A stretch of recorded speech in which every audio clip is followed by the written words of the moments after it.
J'accueille autour de moi les parlementaires, le président du département, je pense que j'ai à peu près tout le monde. Il n'y a personne de religieux. On les invite, quand ils viennent, ils ne viennent pas. D'accord. Il y avait d'autres choses.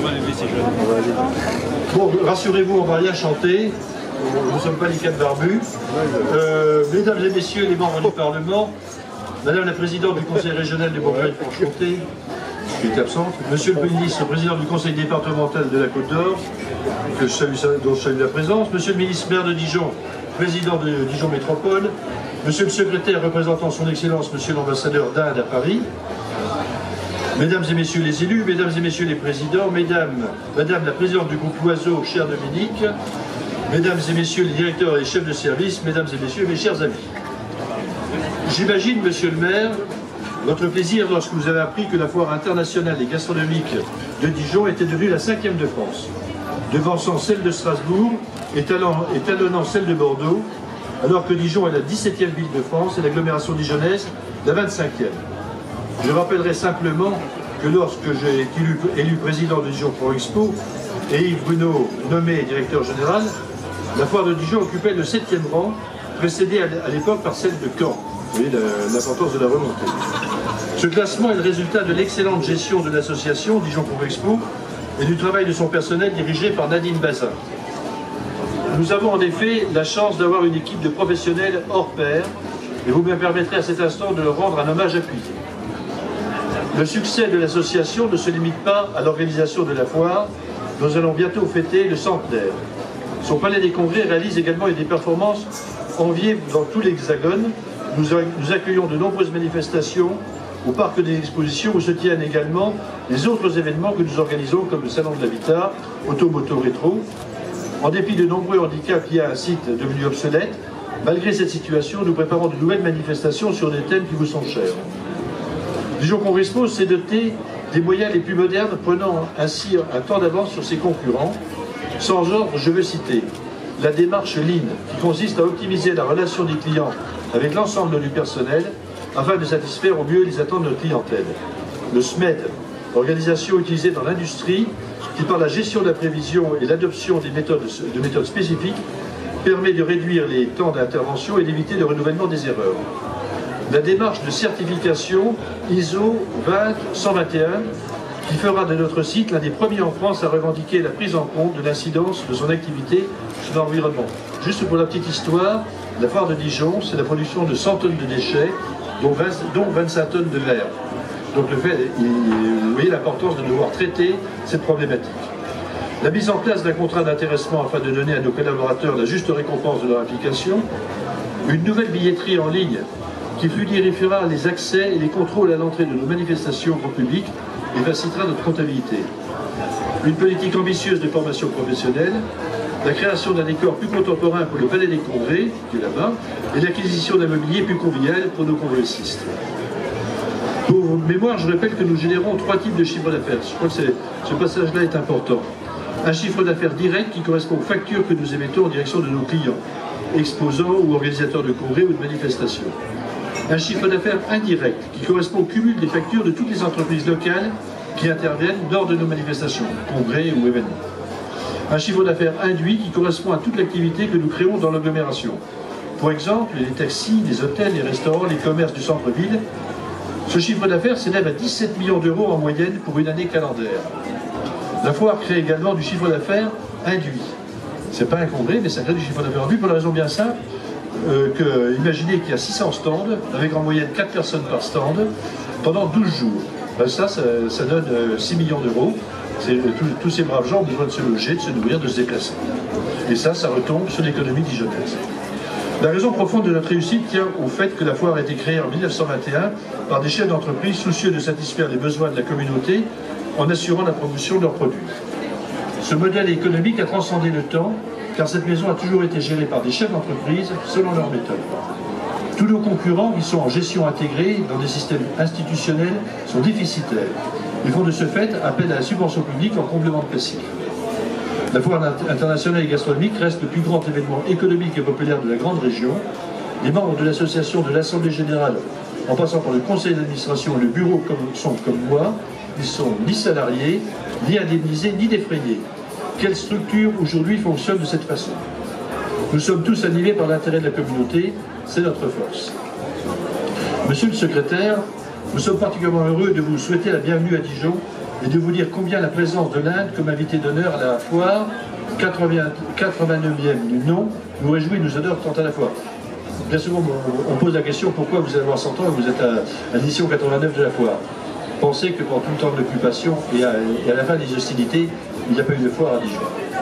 En effet, si votre pays suscite la fascination, tellement il représente une immense civilisation d'une richesse inouïe, conjuguant à merveille tradition ancestrale, valeurs spirituelles et modernité, il est également synonyme de dépaysement pour nombre d'entre nous. Et si j'en juge parce que j'entends ici et là, la présence de l'Inde à la foire suscite à la fois une grande attente, beaucoup d'engouement et de curiosité.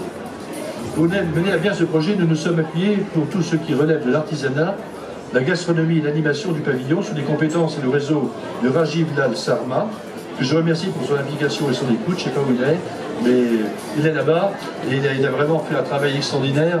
C'est lui qui permet la performance de cette édition. Le décor que vous avez sous les yeux a été réalisé par nos équipes techniques qui méritent une fois encore un grand coup de chapeau. Monsieur le maire, comme vous l'avez sans doute vu, la participation de l'Inde à la foire rayonne depuis quelques jours au cœur de la ville.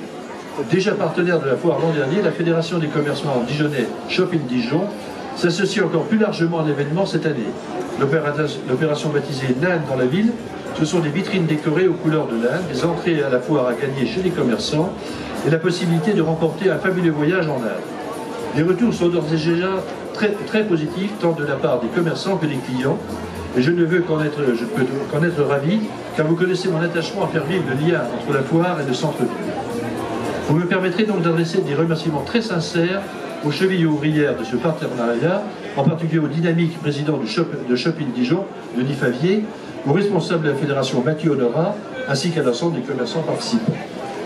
Il n'était pas dans nos intentions d'organiser des Vinidilio cette année, l'Inde n'étant pas un pays de tradition vinicole. Et la consommation de vin y reste en faible, même si elle progresse à un rythme soutenu. Mais une rencontre avec un homme passionné et enthousiaste, très lié à notre région, où il séjourne régulièrement, a tout changé. Ravi Viswanathan, puisqu'il s'agit de lui, possède entre autres Grover Zampa Vineyards, deuxième producteur de vin indien, et proposera une trentaine de vins à la dégustation du 8 au 11 novembre, de quoi aiguiser la curiosité des amateurs ouverts à de nouveaux horizons et découvrir, monsieur le secrétaire, une facette inattendue de notre pays. La Bolée de Dijon se tiendra quant à elle le 10 novembre au Cénéto du Château de Talent. Cher Dominique, je n'ai pas vu Dominique Loiseau, mais il doit être arrivé. Cher Dominique, je me réjouis de la collaboration qui est la nôtre. Pour la troisième année, que cette collaboration prenne une nouvelle dimension avec la création du premier trophée Pro Bernard Loiseau. Il s'agit d'un événement exceptionnel marqué par la présence d'un jury d'excellence composé de 16 chefs, pour la plupart étoilés aux meilleurs ouvriers de France et présidé par deux chefs doublement étoilés, Patrick Bertron, que l'on ne présentera pas, et Serge Vieira, Bocuse d'Or 2005 et président de la Team France. Merci à toi de mettre une fois encore le talent et le savoir-faire de ta belle maison que tu présides au service de la foire.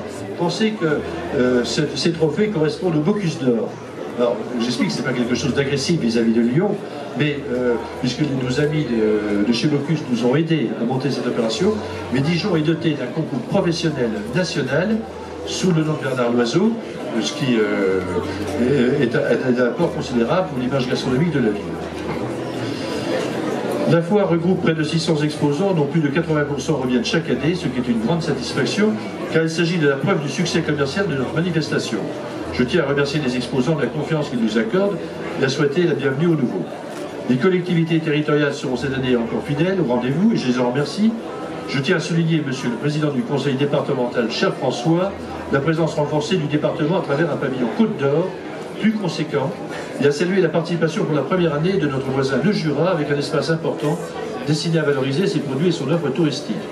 Autre nouveauté de cette 89e édition et l'illustration de son éclectisme, la foire accueillera une exposition mobilité verte composée de véhicules électriques et hybrides du 1er au 3 novembre en collaboration avec le CNPA Bourgogne-Franche-Comté. L'Amicale des cuisiniers, partenaire historique de la foire, fête cette année ses 110 ans. L'événement sera célébré comme il se doit dimanche prochain à la foire et je voudrais exprimer toute ma reconnaissance à son président Stéphane Derbord et à toute son équipe pour leur dévouement et leur implication. Stéphane mérite d'ailleurs un double remerciement, car au-delà de son investissement quotidien à la tête de l'amicale, il est directement à l'origine d'une autre nouveauté 2019, l'organisation de la sélection régionale du concours du meilleur apprenti cuisinier de France, qui aura lieu sous l'égide de l'Association des maîtres cuisiniers de France, dont il est un des membres influents le 4 novembre. Je pense que cette relation particulière aux commis de cuisine, aux apprentis, est essentielle pour la Côte d'Or et Dijon. Parce que c'est là que se forment les futurs chefs, et c'est un travail qui n'est pas simple, qui demande du temps, et que tout ceci se passe chez nous, reste une bonne chose.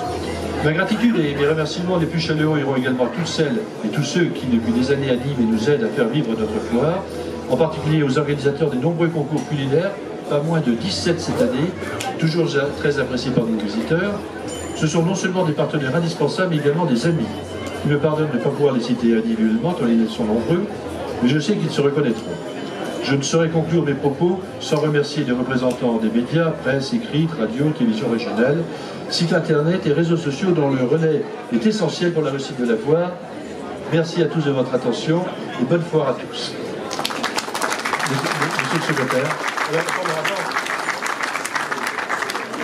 je suis censé vous remettre des cadeaux, ben voilà. L'histoire de la foire. Bon. Ça, c'est évidemment des spécialités. Vous avez la moutarde. Vous avez un sac là-haut. Oui, tenez, regardez. Monsieur le maire vous apporte les cadeaux de la ville de Dijon. Donc vous avez dedans aussi quelques petits locaux. Voilà, le plus important.